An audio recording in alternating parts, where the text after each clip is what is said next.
Your Dyson V10 is pulsing, your blockage light is flashing, and you've checked every single inch of it to see if there's anything blocked in there, and you've found nothing. So you wash your filter, wait 24 hours for it to dry, put it back on, it's still pulsing.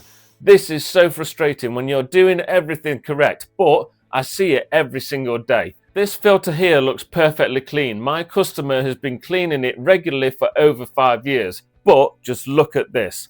Light can't pass through it. Over time, dust has built up inside, microscopic little particles have created a barrier in the layers of the filter. If light can't pass through it, neither can air. So there is your hidden blockage. So now let's do the same with a brand new filter, and look, the light just passes straight through it. So when we put this on, the vacuum cleaner runs perfectly fine. And not only that, the suction is back up to new as well.